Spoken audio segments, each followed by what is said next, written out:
Hello student, this is our continue lecture of housing of sheep goat and their equipments.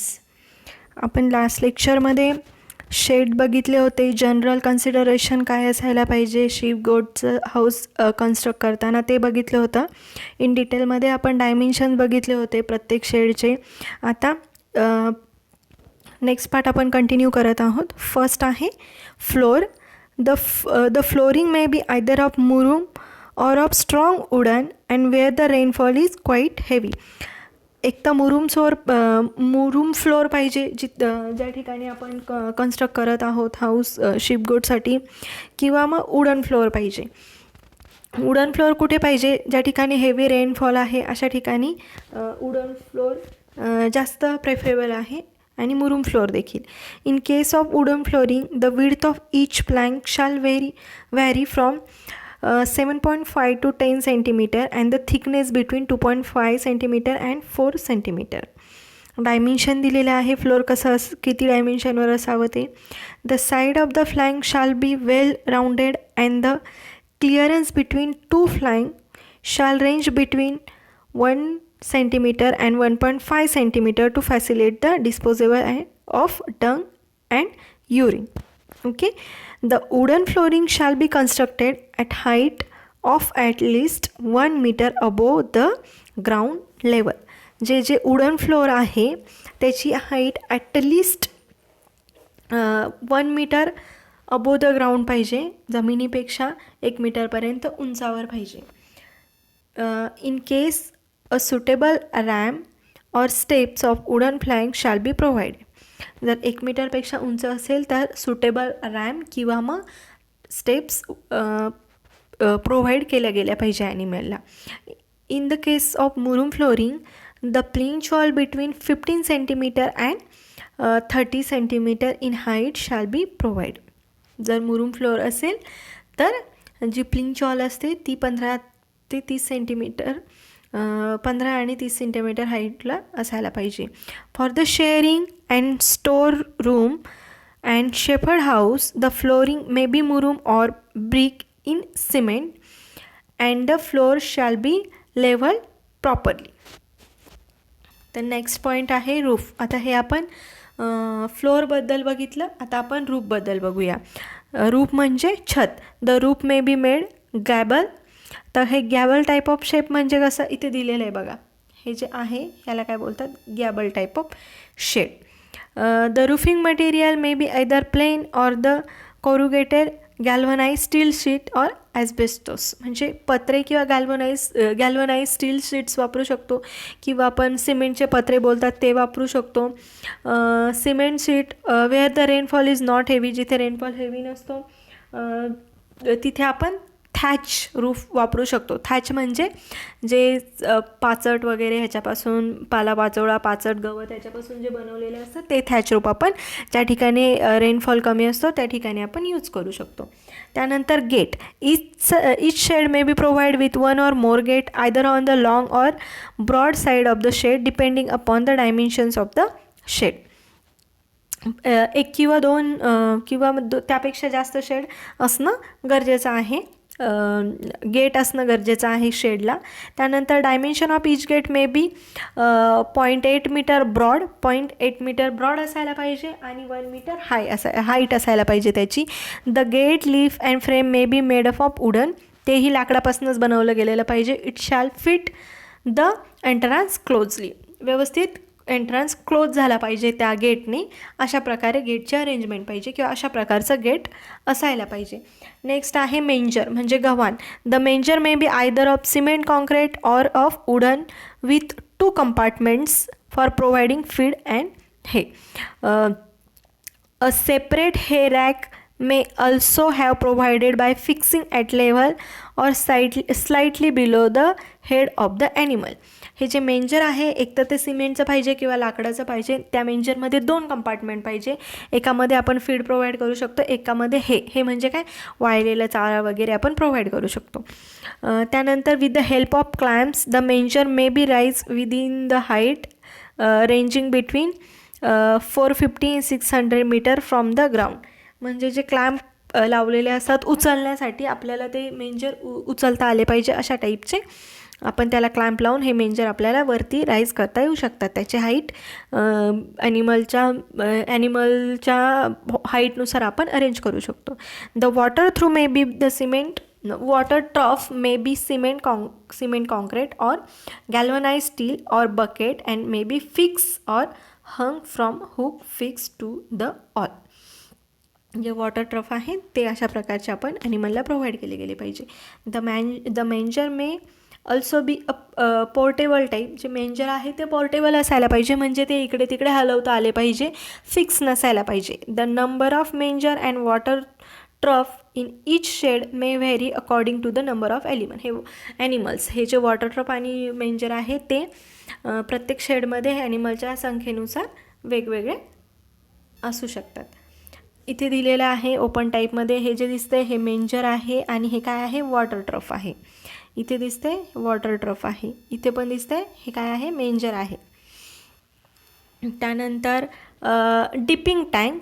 To protect the animal from infection, a dipping tank may be made either of galvanized steel sheet or constructed of stone or brick in cement mortar, whichever is likely to prove economical according to the local condition.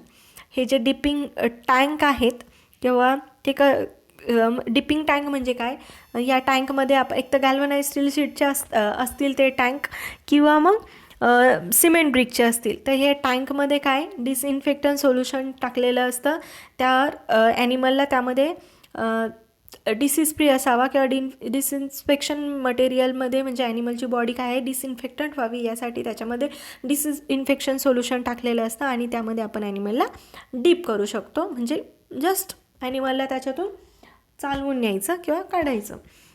If galvanise steel tank is issue it shall be well bedded down and the soil rammed tight against it to the prevent the side of the bath from bulging when it is filled. त्याला व्यवस्थित fit केलं गेलेलं असायला पाहिजे. इथे दिसते हे dipping tank.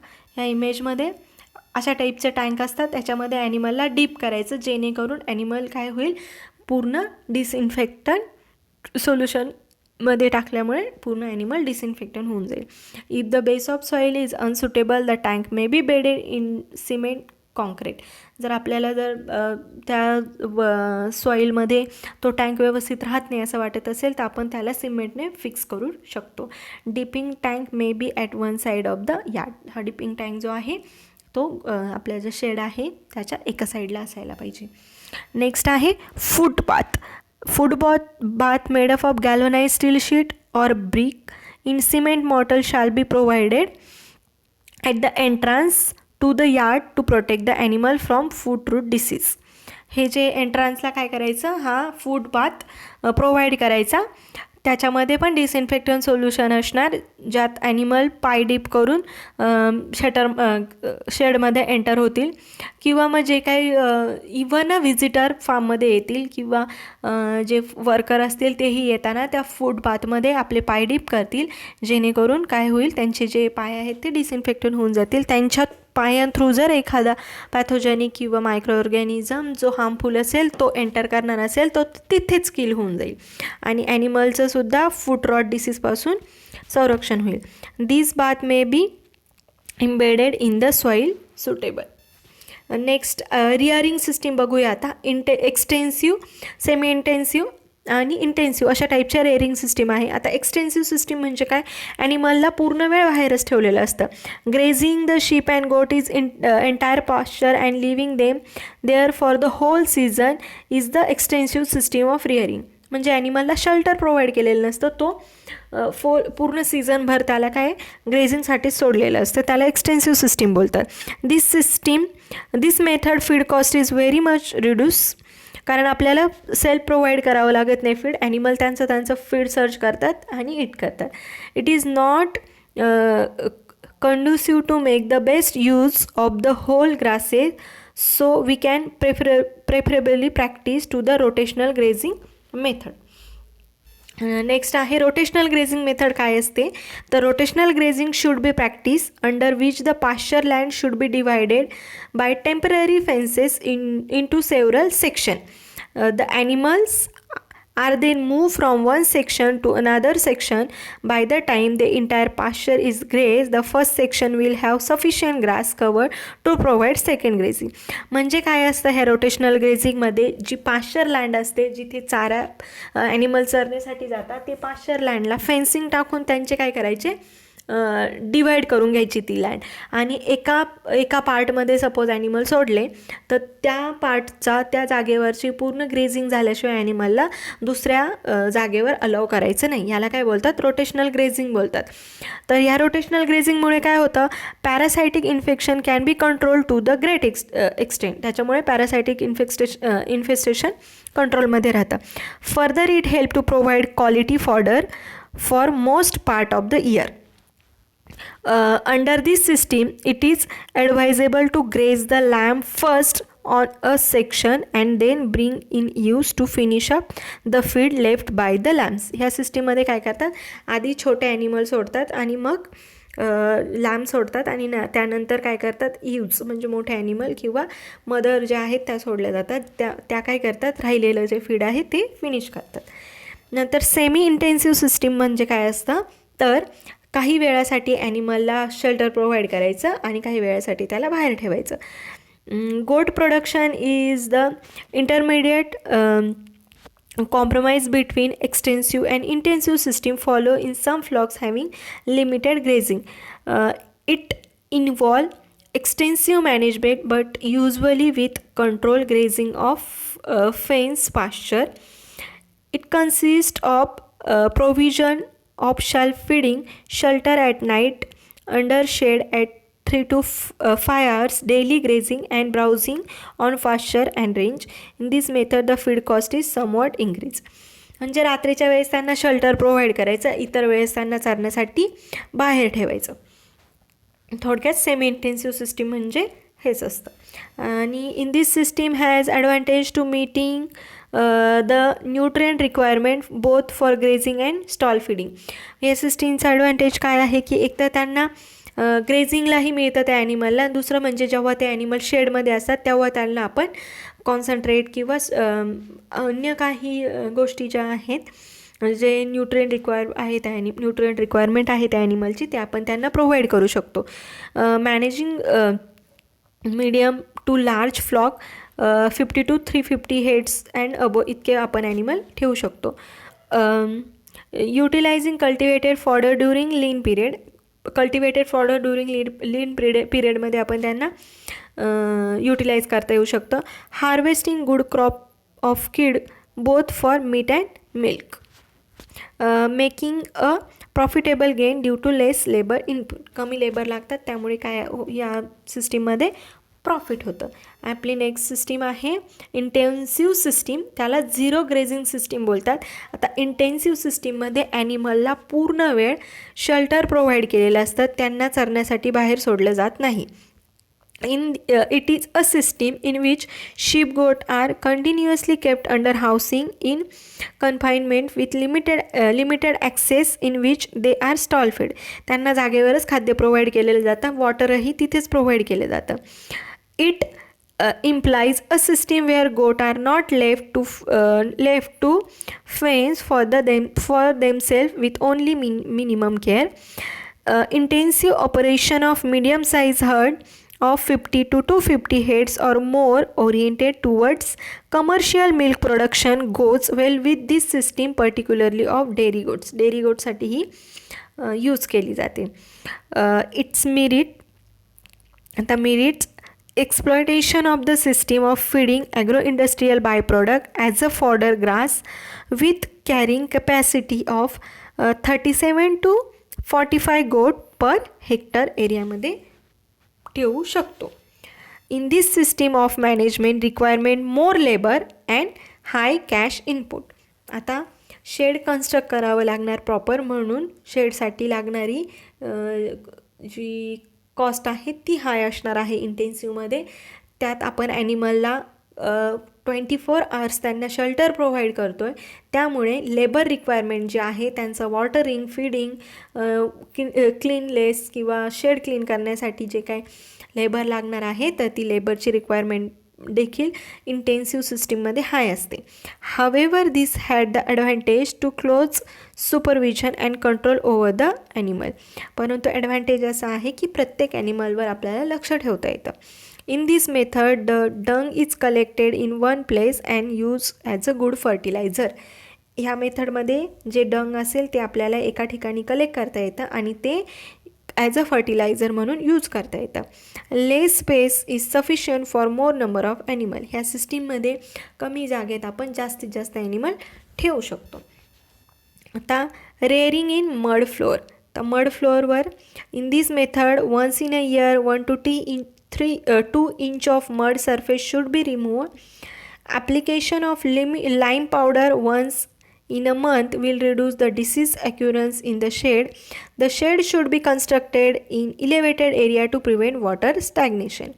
आता जेव्हा आपण ॲनिमल मड फ्लोअरवर म्हणजे मातीवर किंवा चिखलसारख्या जो फ्लोअर आहे त्याच्यावर जर रेअर करत असू तर काय करायचं की प्रत्येक वर्षामध्ये 1 ते 2 इंचचा जो मड सरफेस आहे तो काय करायचा, रिमूव्ह करून घ्यायचा, काढून घ्यायचा आणि काय करायचं तर लाईम पावडर जी आहे ती महिन्यातून एकदा त्या फ्लोअरवर अप्लाय करत राहायचं, जेणेकरून जे डिसीज कॉज करणारे जे ऑर्गॅनिझम आहे, हार्मफुल ऑर्गॅनिझम आहे ते काय होतील त्या ठिकाणी त्या लाईम पावडरमुळे किल होतील आणि डिसीज प्रिव्हेंट होऊन जाईल.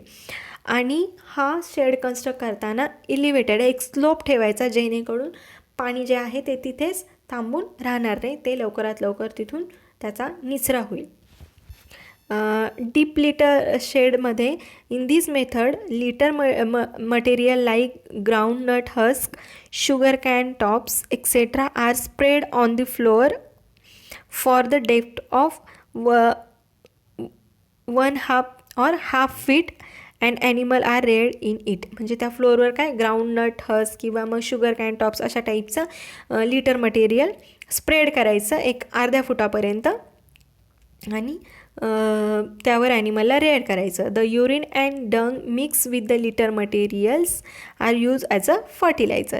The litter material should be remove once in 6 months. 6 महिन्यातून एकदा ते लिटर मटेरियल काढून घ्यायचं आणि ते ॲज अ फर्टिलायझर म्हणून यूज करायचं. In heavy rainy season the litter material should not be overwet to prevent which would cause ammonia gas production. जर खूप रेनी सीझन असेल तर अशा वेळेस हे लिटर मटेरियल काढून टाकायचं किंवा ओलं होणार नाही ह्याची काळजी घ्यायची, नाहीतर काय होईल तर अमोनिया गॅस प्रोडक्शन वाढेल आणि ॲनिमलला रेस्पायरेटरी डिसीजेससारखे प्रॉब्लेम क्रिएट होऊ शकतात.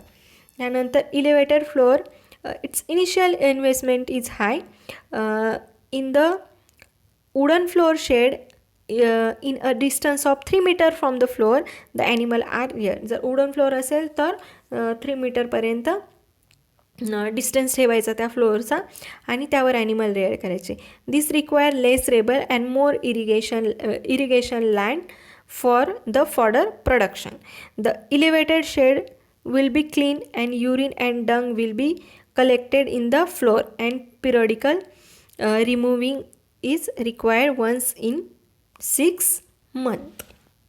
and the next हे जे दिसतं हे आहे इलेवेटेड फ्लोअर. जमिनीपासून असं उंचावर ठेवलेलं आहे. जे काही युरिन आहे त्यानंतर जे काही फिकल मटेरियल आहे ते इथे खाली जमा होतं आणि हे मटेरियल आपण ॲज अ फर्टिलायझर म्हणून यूज करू शकतो. तर आय होप तुम्हाला हा जो टॉपिक आहे जो लास्ट लेक्चरचा जो टॉपिक आत्ता कंटिन्यू केला आहे तो तुमच्या लक्षात आलेला असेल. दोन्हीही लेक्चर व्यवस्थित करायचे आहेत.